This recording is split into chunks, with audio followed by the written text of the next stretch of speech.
everyone, welcome to Lex Talk, World Talk Show presented by ClickAway Creators. Today we have Mr. Jahazeb Awan with us. Jahazeb is a barrister of Lincoln's Inn and an advocate of the Supreme Court of Pakistan.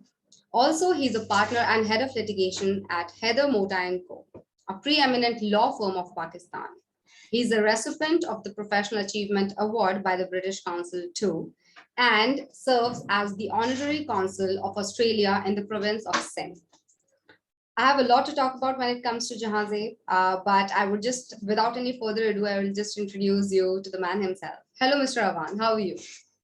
Hi, thank you very much for having me and for such a wonderful and generous introduction. Thank you very much.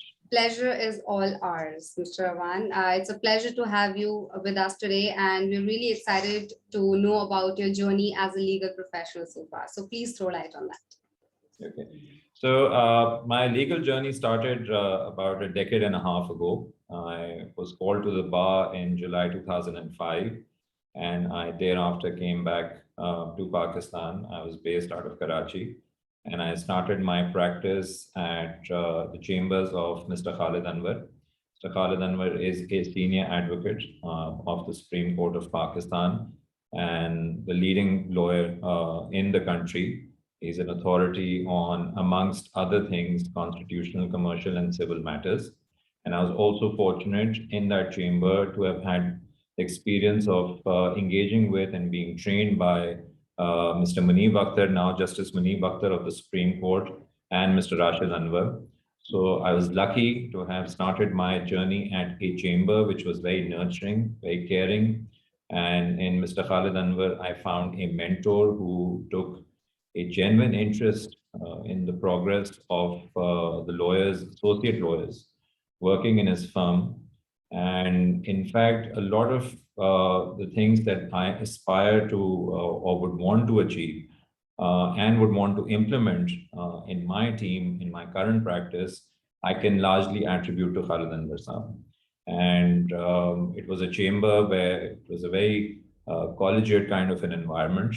There was, of course, competition amongst the associate lawyers, as is the case anywhere in the world. But nonetheless, it was with a spirit of collaboration.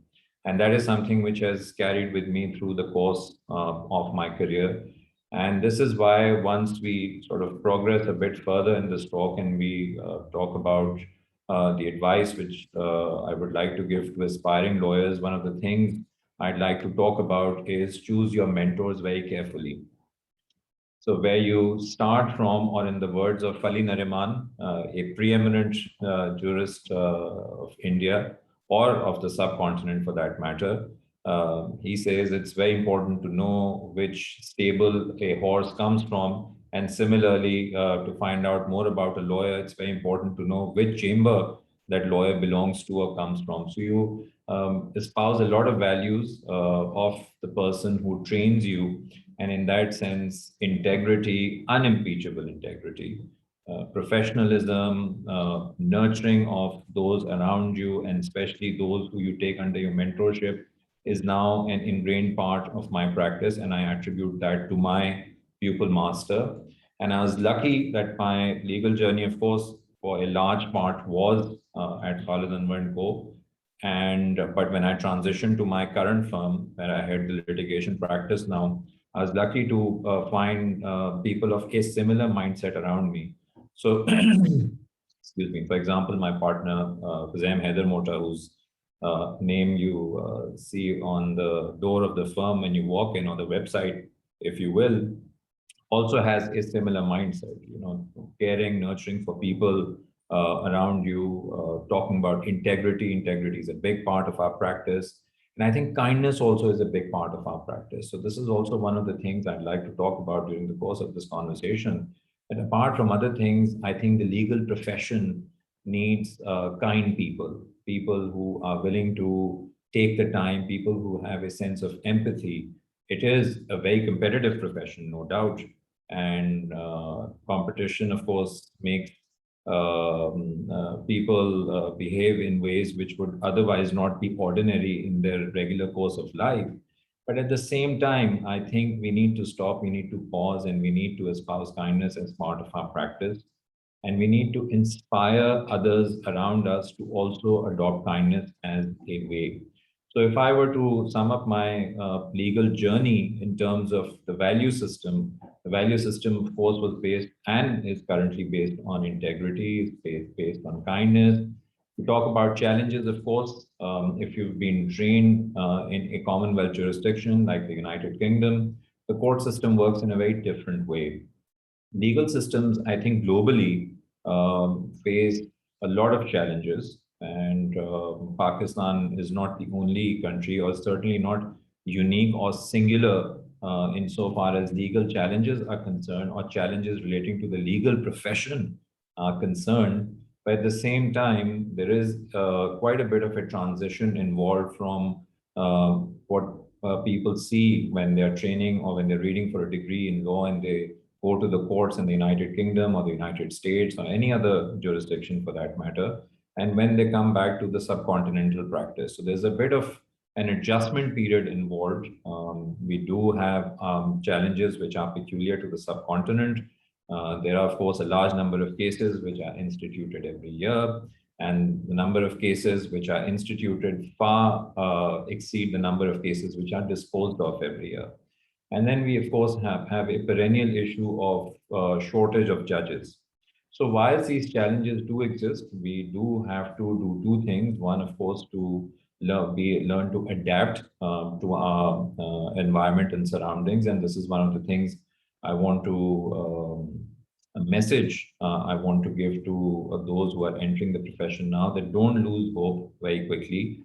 It takes a few years for you to learn the ropes, for you to actually get used to the legal profession and particular challenges which affect or afflict the legal profession in this part of the world. But nonetheless, you have to keep plugging away, and sooner rather than later, you will learn to adapt to it. But at the same time, it is also important not to lose that sense of idealism. So I was reviewing the essay I had written for my university admissions a few days ago, and we all aspire to achieve certain ideals. And I think it's important not to lose sight of that, because as we progress in our careers, we have a chance to make a difference. And it doesn't matter whether it's big or small.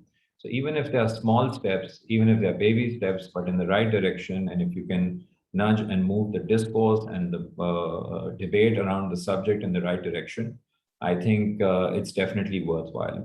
So a lot of us tend to lose this sense of idealism as we progress in our career, as we sort of see things, we become more battle hardened, as it were.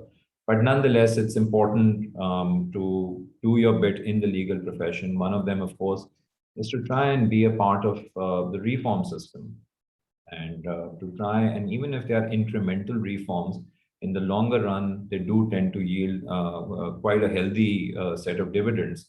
And secondly, I think it's also important, as I said, to take a value system and try and pass it on to the next generation. I think now, as I speak, it has dawned upon me that I've grown fairly old. And as much as I try and conceal the fact that my true age, nonetheless, I'm now at an age where there are lawyers who, of course, join the practice and who look up to people of my age, not me, but of my age. And there's certainly very good role models in the practice around me. So choose your mentors carefully. I think that's one of the lessons. Unimpeachable integrity. And I will talk about this as we move further in the conversation. And mentors can actually really help you achieve things. And I've seen that in my previous firm, and I've seen that in my current practice also, that good, solid mentors can really help you achieve and accelerate the growth or pace of progress. Thank you so much, Mr. Awan. That absolutely summarizes your journey as a legal professional from the scratch and till here. One thing that I really wanted to know about was, because this is something which is universal, that's pandemic. Like, we did not obviously expect, and we were really not prepared for anything like that. But how it has impacted, like, what are your views, how this pandemic has impacted the legal profession? So let's look at the cons first. I feel globally a lot of businesses, and which includes law firms and practices and legal professionals, have been driven out of business in the process. So this is, of course, a stark reality we all have to contend with, and it happened in the Pakistani jurisdiction and globally, everywhere in the world. But at the same time, there are certain pros also. And if we look at the use of technology now, more than ever before in various jurisdictions, including Pakistan, where we are relying increasingly on addressing courts through video links, in case of the Supreme Court at the various registries in different cities, but in case of other courts, for example, the Islamabad High Court, I can actually be addressing the honorable court sitting from my desk here, the way we are holding a conversation. And that goes for a number of regulatory bodies also. So I think on the professional front, we've made progress, although we need to make more progress. I was looking at some of the reports in the United Kingdom, in the United States, and in India. I think there are some really promising statistics there in terms of video links and the hearings that took place and the disposal that happened. And I think that's one of the things which we also are trying to adapt to and bring about that change in our legal practice and legal profession in Pakistan. I think we need to focus more on that. Secondly, it has also brought into perspective the fact that we need to find some kind of a balance in our personal lives as well. The fact that, I mean, of course, the first couple of months for our practice were a bit stressful because on the litigation side, everything is in a state of lockdown and you can't go to courts and you can't address courts through video link, as was the case last March and April. It leads to a very stressful situation. But slowly but surely, we took steps to adapt to it. But at the same time, I also found that there was at least a notion in my mind that working from home is not a possibility insofar as legal professionals are concerned. But I think all of us in my team, we adapted very well to this, and in the firm at large as well.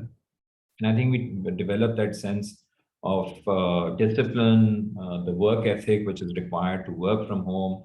We were able to collaborate and work on cases between Karachi, Islamabad, and Lahore, and assist clients ranging from clients in Europe to South America with the help of Zoom, a medium which is facilitating our conversation. So if you had asked me this question, let's say a year and a half ago in Feb last year, my response may perhaps have been very different. So whilst I've always been a firm believer in creating a balance between your work life and your personal life, professional and personal life, at the same time, COVID has brought this into a sharp focus, and I hope we are able to carry these lessons with us as we move forward.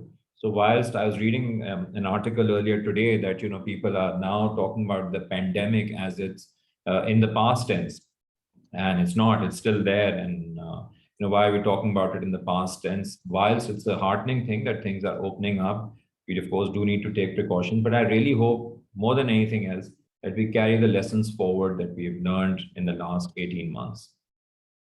Thank you so much, Mr. Awan, for throwing light on this.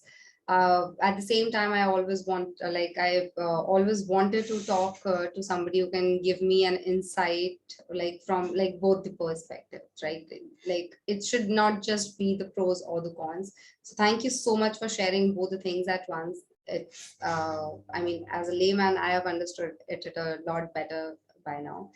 Now, Mr. Awan, as you have an amazing amount of experience in the legal space, of course, what would you like to advise to the aspiring or the budding lawyers?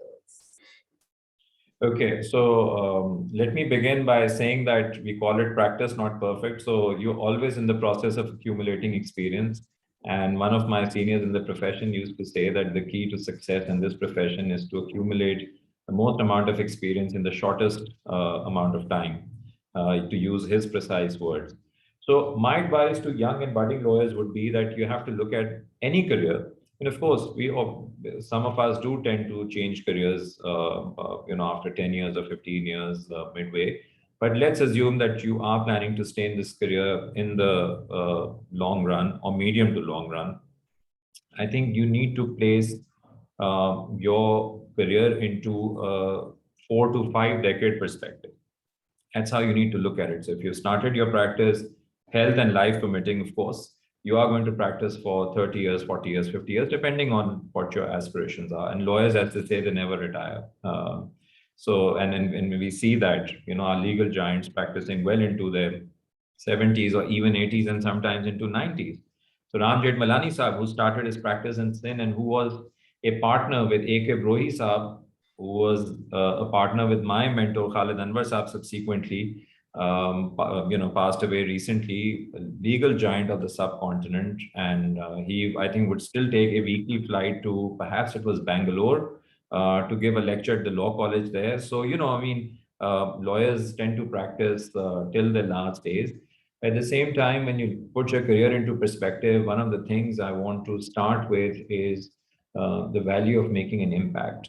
So when I speak to young lawyers, I go to career fairs and I talk to lawyers or aspiring lawyers or law students, I tell them that, first and foremost, don't think about what this profession brings to you by looking at someone who's been in the profession for 2 or 3 decades. What can you do to actually get there is more important. So the first thing I want to start with is by talking about an impact. Impact means that every situation that you enter upon, you should add value to it. And try and add as much value as possible to it. So whether it's drafting a simple email, writing a legal opinion, drafting pleadings, or going to court to argue cases, try and add as much value to the equation or the situation as you possibly can. That's really at the heart of making an impact, that you want to make an impact. And this is not to say in a way that you should try and do all kinds of things to stand out or to get a lot of attention, etc. Lawyers, of course, seek a lot of attention in that sense, but no, that's not what's at the heart of it. And at the heart of it is the fact that your client or the judge that you appear before knows that you will bring a lot of value to any given situation. And that will only happen if you put in the work, and this is the horse before the cart. So success is not going to come to you unless you put in that amount of work. There are no shortcuts in this practice. And as I said, when you look at it in a 4 to 5 decade perspective, a few years here and there don't make a lot of difference. But nonetheless, in the longer scheme of things, they do make a difference. So first thing is impact. Add a lot of value to any situation or any equation that you are a part of. Secondly, integrity, unimpeachable integrity. I talked about it earlier in my conversation also. So one of the things I've learned, and I'm really glad that I was part of a firm where I started practice from, where we laid a lot of stress on integrity, and we lay a lot of stress in my present firm also, Heather Mota & Co, on integrity. So unimpeachable integrity. And the kind of surprising successes and results it brings to you, you'd be surprised with. So when judges know, for example, or clients know that you're a person of integrity, you only bring cases which have merit in them. There's, of course, not any element of frivolousness in the pleading that you would have drafted or the matters you've brought before them. The amount of indulgence that you get, the amount of receptiveness that you receive from the bench or from the clients, it's really amazing. So that's the second point. So impact, add value. Secondly, integrity and unimpeachable integrity. And you'd see a lot of people around you trying to look for shortcuts, your peers, and you might think in the short run of things that they are, making more progress than you. But nonetheless, let me assure you that over a 15, 20, 25-year period, it not only evens out, but you'd be ahead of them. Third thing is investment. So if you are in a profession, stay involved in the profession. Look at the contemporary trends in practice. Latest judgments being given by the Supreme Court or the high courts of your country, or developments in your area of practice taking place globally. So invest yourself in the profession. As I often tell my younger colleagues, that there's no such thing as a guest login. You can't just take a guest login, start your day, end your day. You actually have to be involved in the legal practice. day in, day out, and not just on a 9 to 5 basis. Innovation, look for innovative solutions for your clients. Clients appreciate that. When you're drafting pleadings, you're looking at legal opinions, apply your lateral thinking skills, put that hat on. Clients always appreciate, although it's a very pedantic profession and people tend to think of it as a boring profession, but sometimes we can really come up with innovative solutions, and the judges also appreciate that if you come up with innovative solutions to problems, because at the end of the day, they're also trying hard to resolve the controversies or the disputes before them. And last but not the least, work exceedingly hard on improving yourself. And by improving yourself, I not only mean, or I'm not only talking about in a very narrow sense that improve your legal knowledge, I'm talking about your skill set. So as lawyers, you, of course, are called upon to engage in advocacy. You're called upon to draft pleadings, to look at complex problems and try and find a solution for your clients. So there are many skills which are at play.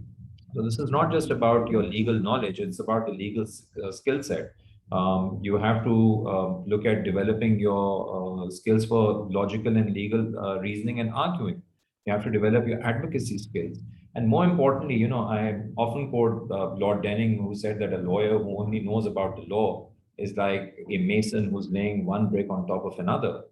Whereas a lawyer who knows about the law, about literature, history, politics, other spheres of life, is like an architect who conceives the entire edifice of the building and then starts constructing it. So be that architect who conceives of that entire building and read about subjects which are other than the law as well, but touch upon the law.